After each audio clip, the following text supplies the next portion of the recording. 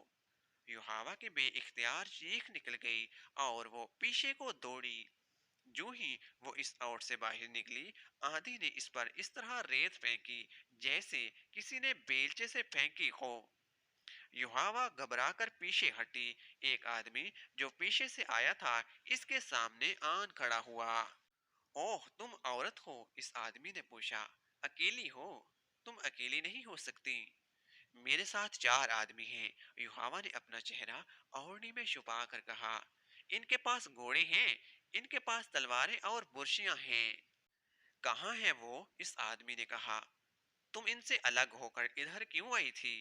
انہیں ادھر لے آؤ، بڑا اچھا غار ہے، ہم سب آسانی سے اس میں بیٹھ سکیں گے۔ یوحنا وہاں سے نہ ہلی۔ اس آدمی نے اسے 3 بار کہا کہ وہ ان آدمیوں کو ساتھ لے آئے، لیکن یوحنا کی زبان بند ہو گئی تھی۔ اس آدمی نے جپٹا مار کر یوحنا کی اوڑھنی کھینچ لی۔ تم اس یہودی کی بیٹی نہیں ہو؟ اس آدمی نے پوچھا اور یوحنا کے باپ کا نام لے کر بولا۔ تم اکیلی ہو؟ ہاں میں اکیلی ہوں، یوحنا نے روتی ہوئی آواز میں کہا۔ مجھ پر رحم کرو۔ یوحنا نے اسے بتا دیا کہ یہاں کس طرح پہنچی ہے۔ میرے ساتھ آؤ، اس آدمی نے کہا اور یوحنا کا بازو پکڑ کر اسے اپنے ساتھ لے چلا۔ ذرا رکو، یوحنا نے کہا۔ تم کتنے آدمی ہو؟ کیا تم مجھ پر رحم نہیں کرو گی؟ تم قبیلہ قریش کے آدمی ہو شاید۔ میں اکیلا ہوں، آدمی نے کہا، اور میرا قبیلہ قریش ہی ہے۔ میں تم پر رحم ہی کر رہا ہوں، میں نے تمہیں مکہ میں اکثر دیکھا ہے۔ یوحنا نے کہا، تمہارے نام سے واقف نہیں ہوں، میں جرید بن مصیب ہوں، میرے ساتھ آؤ۔ پھر تم مجھے گھر تک پہنچا دو گے؟ یوحنا نے پوچھا۔ میں تمہیں ناراض نہیں کروں گی۔ خواتین و حضرات، شمشیر بے نیام کی قسط نمبر 17 یہاں پر مکمل ہو گئی ہے۔ اس ایمان افروز داستان کی اگلی ایک ساتھ دیکھنے کے لیے ہمارے چینل گردش دورہ کو سبسکرائب کیجیے۔ تو ملتے ہیں اسی سلسلے کی اگلی ایک ساتھ کے ساتھ، تب تک کے لیے مجھے اجازت دیجیے۔ اللہ تعالی ہم سب کا حامی و ناصر۔ جزاک اللہ۔